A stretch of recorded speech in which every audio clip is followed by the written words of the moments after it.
Welcome, everyone. Welcome to the All Saints with Holy Trinity YouTube channel. We have the historic parish church of Loughborough. Loughborough is a university town in the Midlands in the UK, and this is our weekly look at the scripture readings. Each week on a Tuesday at around this time, I am joined by three fantastic guests. They're all been fantastic over the last 5 months, and I'm continuing with that joyous thing today. Ministers coming from different backgrounds, perspectives, all ministering in different contexts. But all people who have a passion for God's word, for the scriptures, and who are keen to think about what might those scriptures be saying to us today, and in the different contexts in which we minister. So we're going to have a chat about the readings that are coming on Sunday. We follow the pattern of the Revised Common Lectionary. That's what the readings that we're looking at. If you're not familiar with the lectionary, it's a system and structure of readings that over a 3-year cycle takes you through the great themes of the scriptures, and this year we're particularly in Matthew's Gospel, and you'll pick other things up as we go along. If you're regular here, you'll know that we like this to be as interactive as it can be. So if you're watching live now, do please use the comments to say hello. It helps us feel loved and wanted if you just say hi, but also join the conversation. What are the things in these scripture readings that are getting under your skin? What is it making you think of? What questions does it raise? And so on. So while I reveal my panel of guests to you, they're going to introduce themselves, tell themselves a little bit about them and their context of ministry, and I will type up into the comments the particular scripture readings that we're looking at today. So I shall press the magic gallery button and reveal my guest to you. Take it away.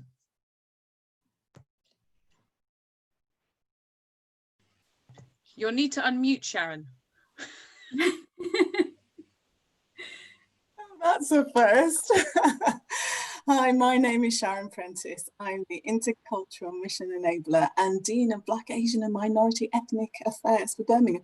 It's a bit of a mouthful, but basically what it's about is I help to support parishes and churches look at what it means to be a diverse, representative and inclusive church, and what is God calling us to be at this time and to do. I have a passion to see everybody released into their respective ministries. And so one of the things we say is, who is missing from our fellowship, from our churches, and how do we go out of our way to be generous and hospitable? So that's what I'd like to share in terms of my background.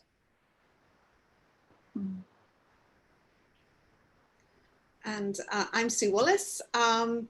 Currently, my job title is quite long too. I'm a creative worship consultant and liturgical director working for the Transcendence Trust. And basically, I'm helping churches who want to refresh their worship.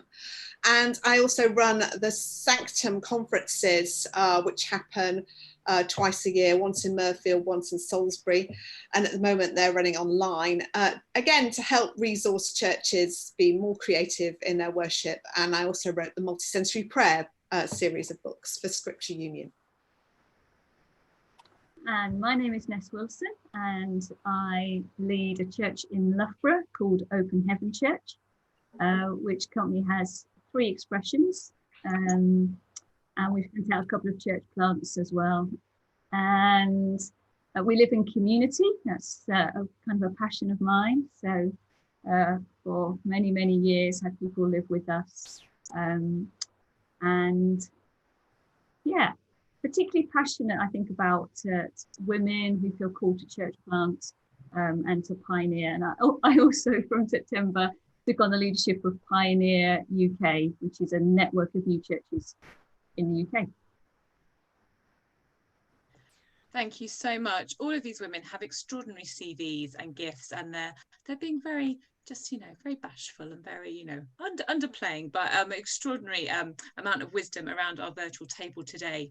So a warm welcome to V, who's checked in. Hi V, thank you for being with us, and do please join the conversation. And we hope that others join in as we go along. We're going to dive in as we always do. We begin with the gospel reading. So as I said earlier, at the minute we are in Matthew's Gospel this year. And the reading this week is Matthew chapter 15, verse 10 to 28. The lectionary has little brackets, which means if your church congregation don't like their readings too long, you can leave out the first bit. But I thought for our Muse today, we would dive in from verses 10 to 28. So we begin with Jesus kind of challenging hypocrisy, really, and talking to people about it's not what goes into the mouth that defiles what comes out. And then this real challenging passage, I always think, this tussle, the Canaanite woman who comes to Jesus and asks for a miracle, and he begins by apparently being really dismissive, and she has to argue with him, challenge with him to get the miracle she's seeking. Sharon, I think you were going to kick us off on this text. If you unmute your button, that would really help, and share with us this gospel reading. What's striking you about it today?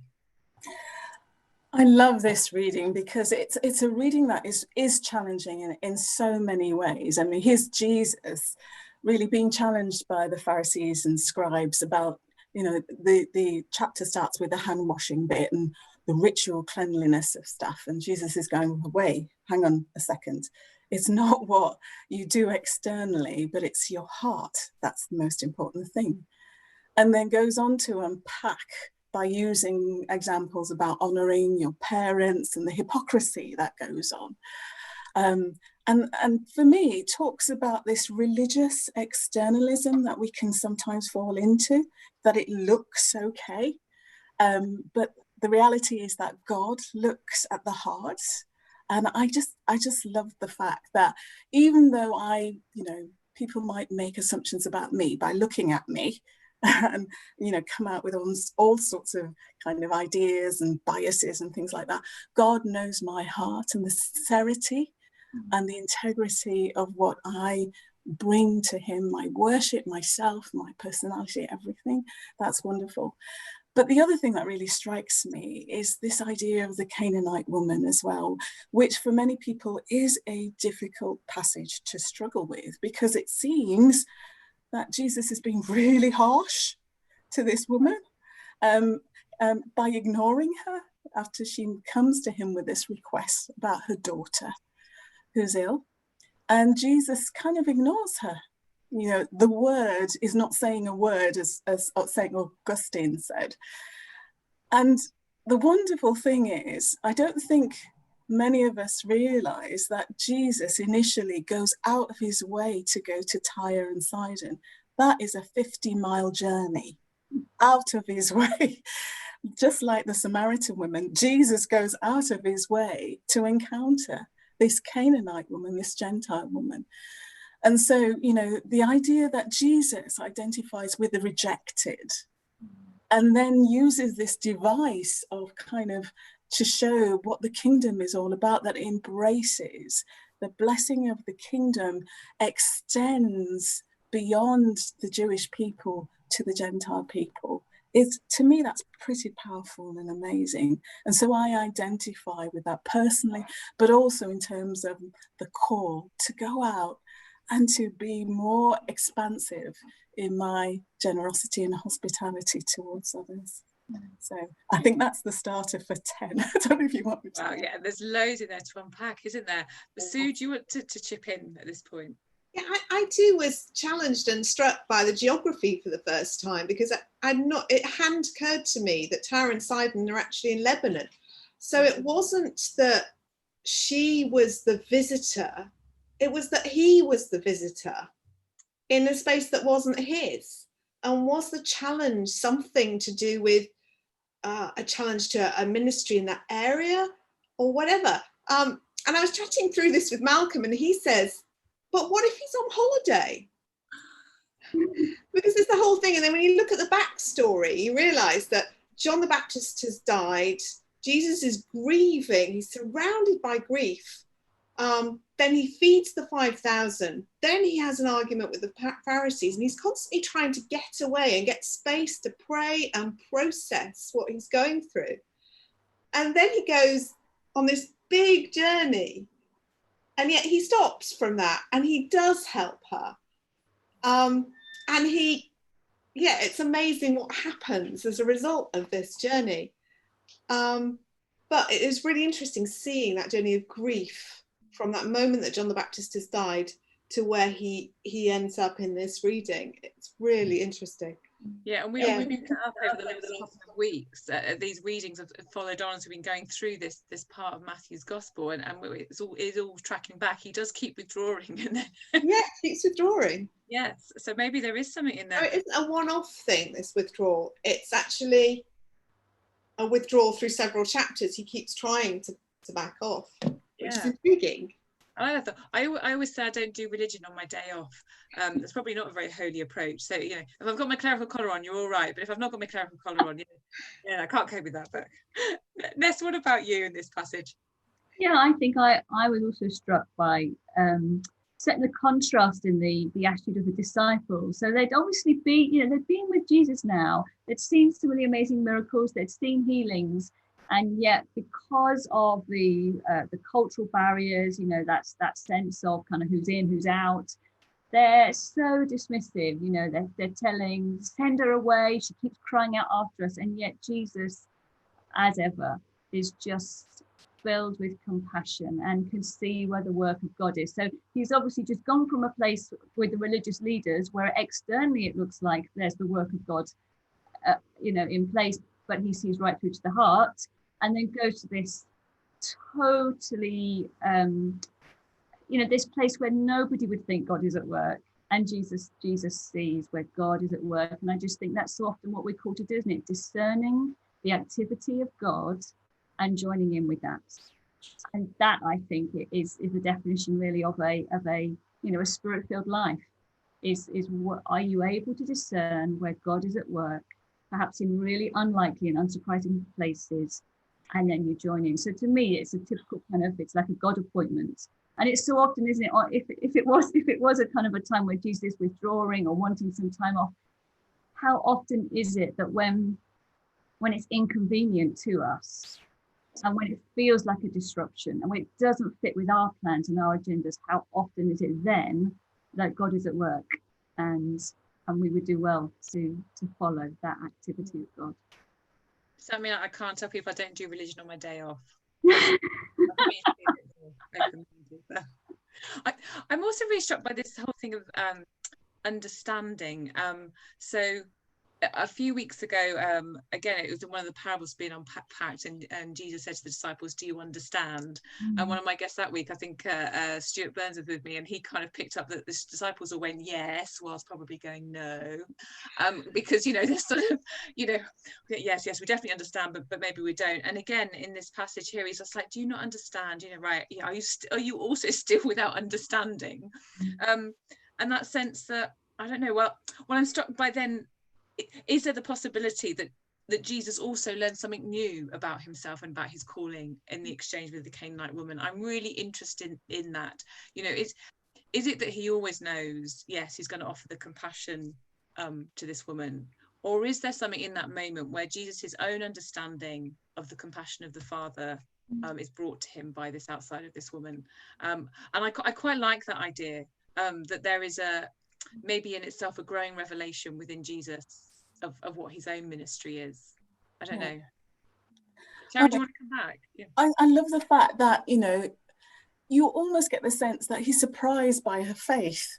That actually when she comes out with this beautiful piece and saying, she comes back at Jesus by saying, well, when the sort of issue for many people's, when Jesus uses the word dogs, and which is actually a slur, it's a cultural slur, but he uses it and he says little dogs. You look at the translation, so it's like outside wild dogs and inside pets, house dogs, and he uses this slur, and then she comes back at him.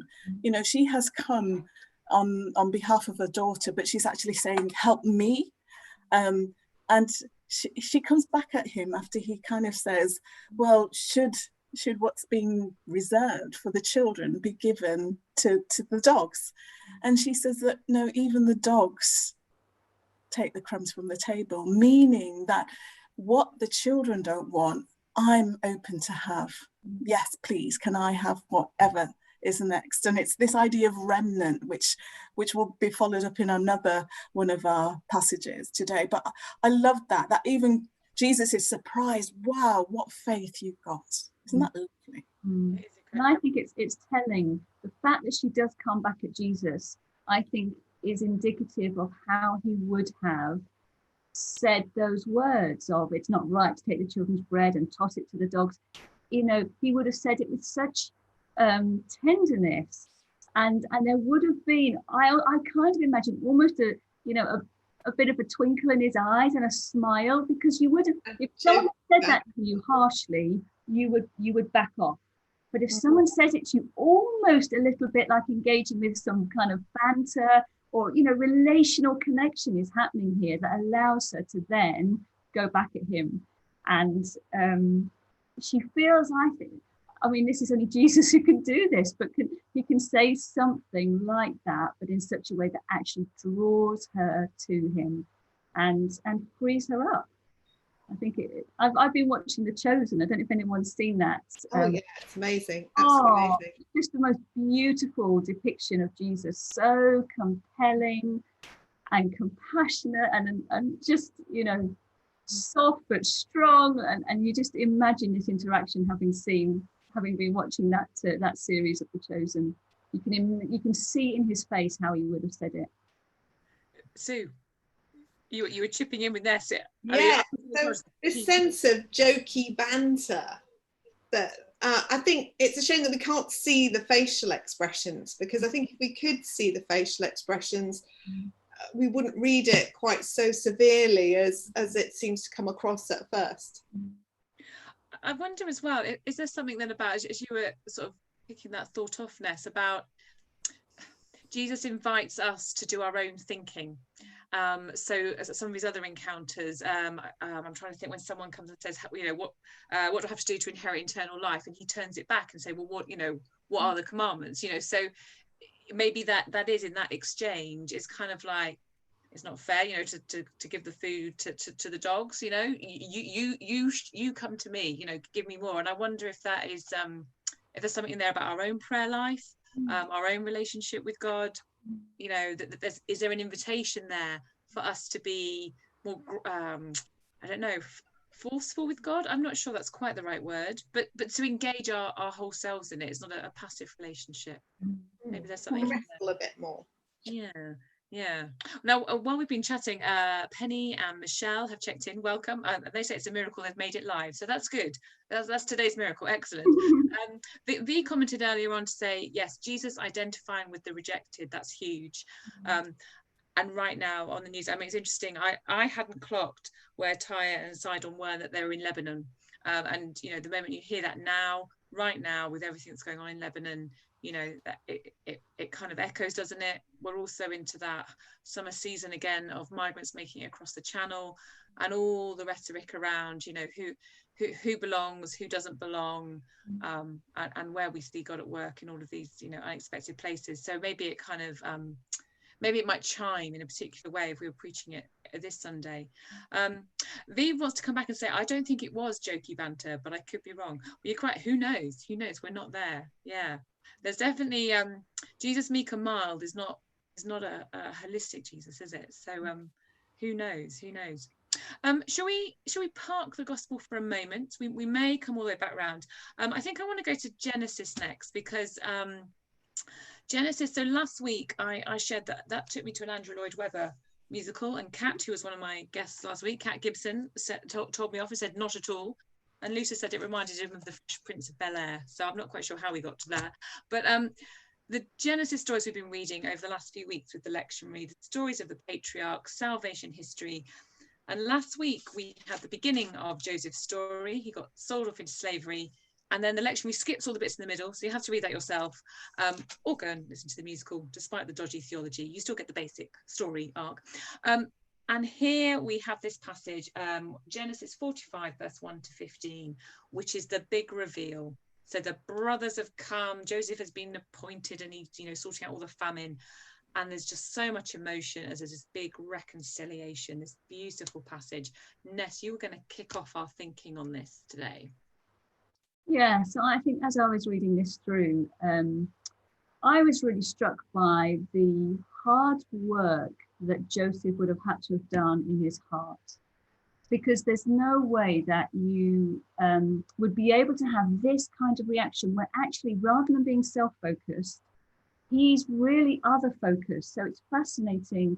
Verse 5, he says, "And now do not be distressed and do not be angry with yourselves for selling me here." So, so many people would be thinking about the anger and the distress that they would rightfully feel is theirs. But he turns that and says, "Don't you feel bad for doing what you did to me?" I thought that can only happen from somebody who has consistently done the hard work of forgiveness and not holding on to bitterness, and somebody who has just allowed themselves to be washed again and again and again in the mercy and the grace of God in order to show that level of mercy to others. So that's really what struck me, is this is just like the tip of the iceberg of, I would imagine, nights and days of wrestling through the impact of what happened, the pain of what happened, the loss of what happened, and yet coming to that place where he's got such a soft heart. And then we see a little bit later on, there's a well-known verse, Genesis 50, "What you intended for harm, God intended for good." And that's a really nice little summary, really, of what he's saying in these 15 verses, which he's basically saying, ultimately, there's a trust that he has in the goodness and the redemption of God, that God is able to draw a bigger circle around the worst that can happen, and he sees that redemption story. So yeah, that was the main thing that struck me, was that he could have so easily been self-absorbed, so easily have been bitter, but he's not. He's thinking about them. He's thinking about their hearts. He's thinking about their feelings, and he wants to unlock them from their emotions, because he's not stuck. He's free, and he really wants to be able to help his brothers to not be stuck as well, but to gain freedom, and then obviously not just emotional and spiritual freedom, but then provision. And so there's just this incredible generosity that he exhibits, not just generosity of spirit, but then generosity of, come, bring my father, and I'll be able to provide for you all. So I just thought there's an example, a great example of someone who's not stayed stuck. Yeah. We've got a little bit of buffering. We'll pray that the internet just lands itself again.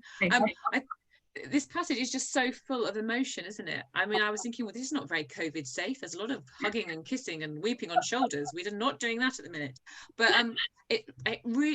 this feels, again, like we've come back to this quite a few weeks when we've looked at these passages, the humanity of dysfunctional families. But then there's this really quite special. You almost feel like you're being drawn into quite an intimate moment, aren't you, with the way that this is written? I'm trying, it's hard to be body language through a screen, but Sue, do you want to come in here?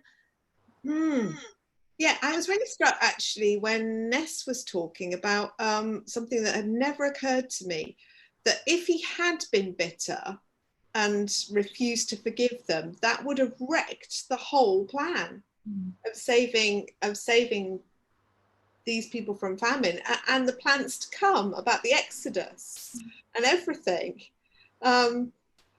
which is really interesting. I think there was something for me about God seeing the long view as well. And then I was reminded of people whose society thought were bonkers. Like, for example, was it Edward Jenner, vaccination? Why would you take pus from milkmaids and inject it into people? It just didn't seem to make any sense at all in the short run. And yet in the long run, vaccination has saved more lives than any other medical process. It's unbelievable the amount of hundreds and thousands and millions of lives that have been saved through that one crazy thing. And in a way, this, it reminded me of this, really. And there's so many other examples that in the short run, like Edison and the light bulbs, the light bulb has been invented, but the actual infrastructure to use them sensibly had not. And it's so reassuring that in our lives, when we do that crazy thing or feel called to take a particular step, which in the short run doesn't make sense, but we do it in faith, in the long run, it works out. Yeah. Which is really interesting and encouraging, I think, when we're thinking, why am I doing this? What is the point? And then years later, we see the point. Well, also, I wonder as well, at the minute, particularly with everything that's going on in the world, the short-term view is pretty bleak. And having a long-term view, or trying to get a God perspective without making light of the challenges, because I think that that can be too facile. I'm going to bring you in just a second, Sharon, but I want to draw in. Michelle says, although Joseph did check them first with that cup in Ben's bag, so yeah, he's not completely magnanimous. He's just sussed them out a bit, to see if they changed or not. But thank goodness they had. Which again, maybe Sue, from your comment, it required both the brothers and Joseph to embrace this reconciliation for what was to follow. And in some way, actually, I don't know the part. The whole they thing needed to get over how they felt about him. Yeah. Sharon, what about your perspectives on this reading? Yeah, just on that last comment, I think that reconciliation, part of it is acknowledgement, isn't it, and forgiveness, and sort of reparation in terms of, so what do we do? How do we change our behaviour? But what struck me about this was the amount of emotion in this. It's kind of vibrating, and there is something about the witness of what's going on, not just to the brothers, because the brothers are quite scared. It says dismayed. It means they were stunned, at the outpouring of Joseph's emotion. But it was witnessed by the people that were there, and also Pharaoh's household. So, what was going on was known to everybody. And then there was no kind of trying to keep this really kind of secretive. This was, this big thing. And Joseph wasn't an Egyptian. He was from another place. So his life story, to some extent, was being played out in a public way.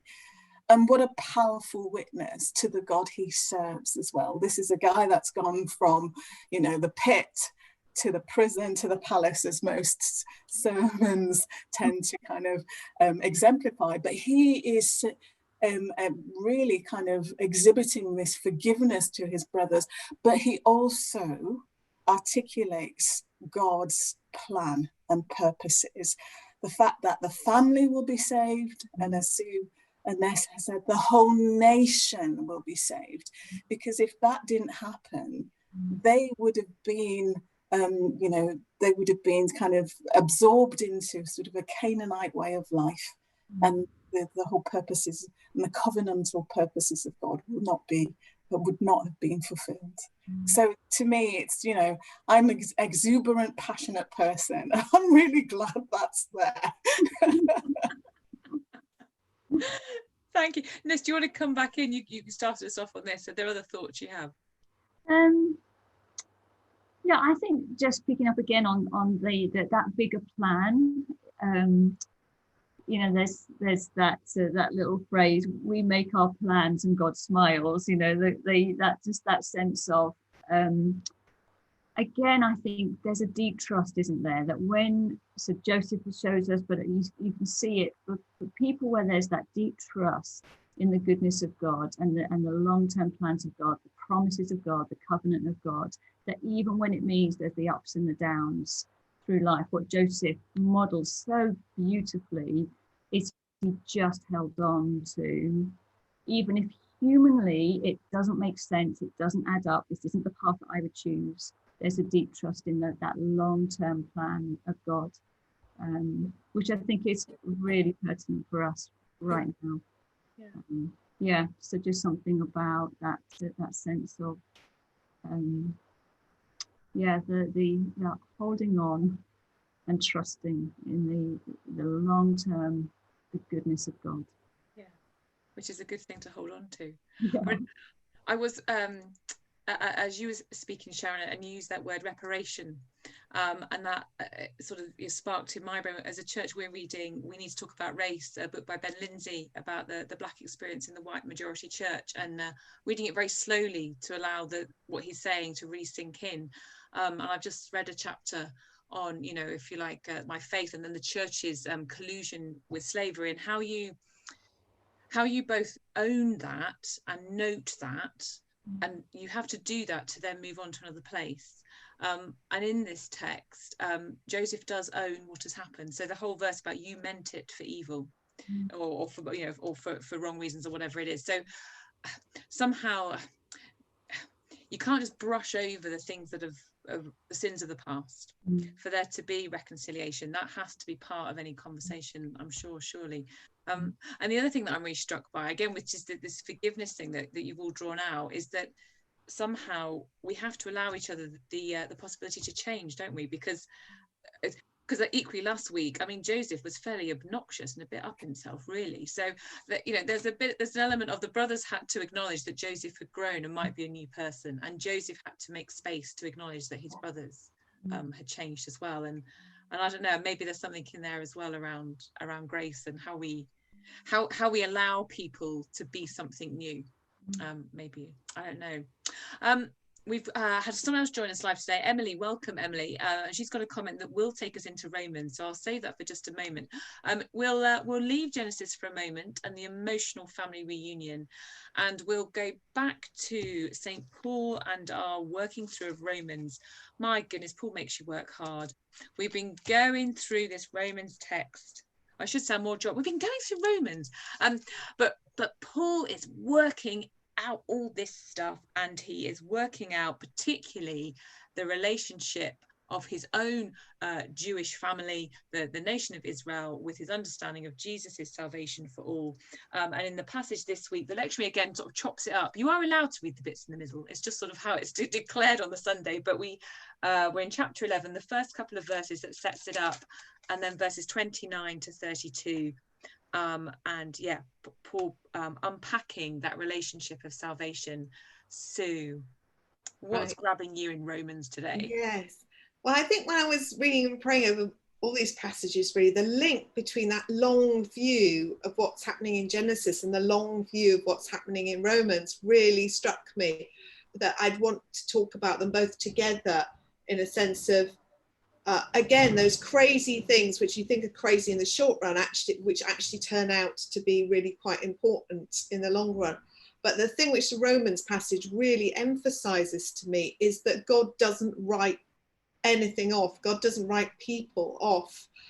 And we may think we've really blown it or messed something up or wrecked a relationship or whatever, but God is still faithful.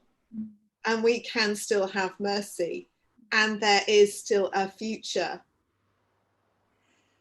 And that is so liberating, actually, because sometimes I think we can think to ourselves, I've got to get this all planned out right. I've got to do these steps to make X happen. And then one of the steps goes wrong, or actually our judgment was wrong, or we had some bad advice or whatever, and it hasn't turned out the way we think. That doesn't matter. That God is still faithful and God's plans will happen. And actually, sometimes our plans weren't as good anyway. Or sometimes that failure had to happen in order for the good thing to happen next. I remember I did an A-level in photography once, and I was really frustrated by how much paper I was wasting, because it was back in the days of dark rooms and things. And the number of kind of ripped up pieces of prints that ended up in the bin. And then eventually I realized that final beautiful, gorgeous print that I ended up with only happened because the 20 others that ended up in the bin. And then that was quite reassuring to me, really. Yeah. Thank you. That's a great place to start with it. So yeah, that sense of nothing is wasted. And there's always a plan that's unfolding that we can step back into and so on. That's a really nice kind of personal message for people to hear, isn't it? Sharon, what about you in this text? Yeah, I think this wonderful idea that, we've just said that God never gives up on us, never ever gives up on us. And although that's part of God's character. That's something that is, you know, that cannot change. that knowledge actually is so reassuring. And Paul starts off with that, let me tell you about this. Yes, I'm Jewish. And, you know, what's more, you know, would God ever give up on us? He uses this device to ask a question. You know, God will never give up, although this has happened and this has happened, although disobedience might happen and we become prisoners of this. But God, in his mercy, enables us to be released. And growing up, I felt very much a sort of prisoner of my context in that. I remember a teacher once saying to me, and I don't think they were being deliberately cruel. They just said, oh, why don't you think about this career path and not that one, because you'll never aspire, you'll never be able to do that. I think he was just trying to be, in his own mind, kind. But the possibilities in God are endless if we trust. And for me, this is about saying, you may think you are so beyond the pale, that you are so, you can't be redeemed, but let me tell you, you have been redeemed. Paul's narrative is all about redemption, all about the hope that's found, and more than anything about the love in which we are held in. So I love this, because it's not, you know, on first reading it, you kind of think, oh, I've got to unpack this. It's so convoluted. But actually, it's about redemptive grace, and that we are beneficiaries of that, and that frees us. So. Thank you. Redemptive grace. Ness, where do you want to go with it? Yeah, I haven't got much more to add to that, but I just think that the invitation into God's love is never withdrawn. And that is just such a beautiful truth that we stand on. You know, whoever we are, whatever we might have done, however far away we might have strayed, it's his invitation into his love, his mercy, his grace, his forgiveness, you know, new every morning is the grace of God available. And so that just, it's wonderful, isn't it? The invitation is never withdrawn. It's beautiful. I'll bring in a couple of comments. Thank you. So Emily says, of all the texts today, lean on God's mercy and grace and Jesus's purpose as the deliverer of these. I have come for the lost sheep of Israel to bring all people back to himself in their corruption. Yeah, that's the verse that's really hitting home for you, Emily. Thank you. Michelle says, I think she's commented on the Genesis text, but we can do a bit of weaving them all together.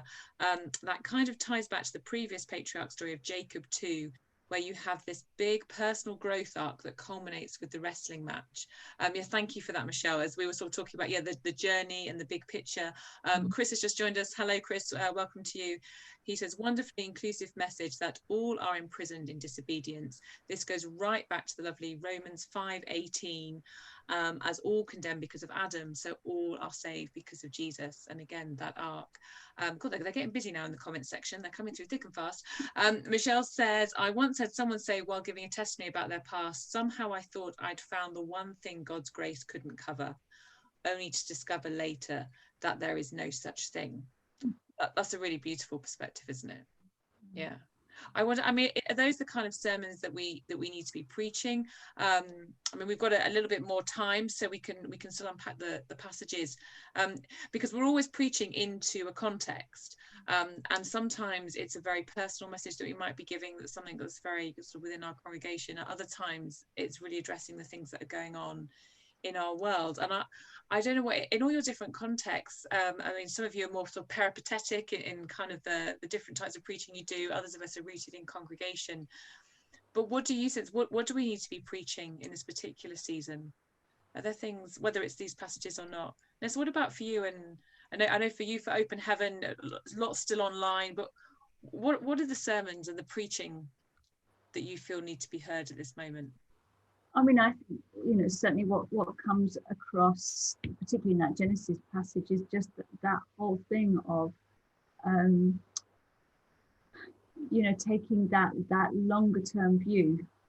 You know, in a time when obviously it feels for so many people that so much has been lost. You know, we have lots of students and, you know, all the expectations of what perhaps for finalists, what that should have looked like, how university life should have ended. That's just all been robbed, been taken away. You know, for our young people who are thinking about going up to university or wanting to start work, that just feels as though, you know, the expectations that particularly the younger generation have had about the next few years, I feel very stirred about the younger generation and the cost that is being paid, particularly by now. I know we all have different costs, you know, in every life stage, but yeah, I think for those who particularly are younger and were looking ahead, were looking forward to things that they just assumed would happen because they'd seen previous generations go through that, the level of uncertainty for them and the hammering, I think, on mental health of particularly our teens. So I would want to encourage.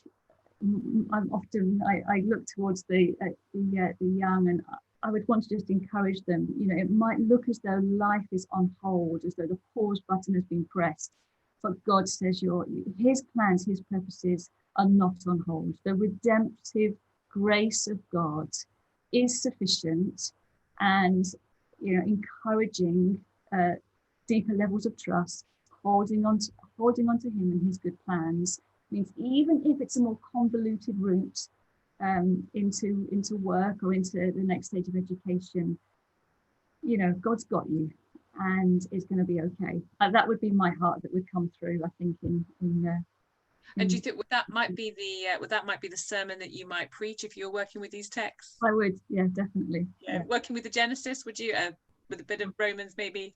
I would. This is just going, I'm really glad I'm not a lectionary church. Yeah, it could be a gift. It's quite a discipline to work with it. I'll keep coming around. Chris has just commented in again about Paul and the fact of his sort of inclusive message, saying it's ironic someone who's constantly referred to as Holy Writ and legalistic, source of lots of excluding behaviour, should have such a thorough grasp of the all-encompassing and unlimited love of God. It's there in the text as well, isn't it? It's there. Sharon, yeah, if you were preaching this Sunday and these were the passages, what is the timely sermon that you would want to be bringing? I think that God is the God that is found on the edges, that Jesus identifies with those that are going through the most challenging times. We've just heard in the news that over 700,000 people have been made unemployed since March. And that is just a huge ramification on families and communities, but also with the various things that have happened in terms of groups of people and Don Butler's, you know, kind of sort of racialized profiling issues that have come up, that Christ identifies with those who feel rejected. In fact, goes out of his way to feel with those that are rejected. And in that we have a hope, because irrespective of our structures and our processes and our systems, which are flawed, that God's righteousness and justice prevails. And so this thing about, you know, acting justly, loving mercy, which Paul talks about, and then this, you know, this idea of walking humbly, and Joseph shows us that, because even though he was, you know, the sort of, you know, second in command, his humility came across in dealing with his siblings as well.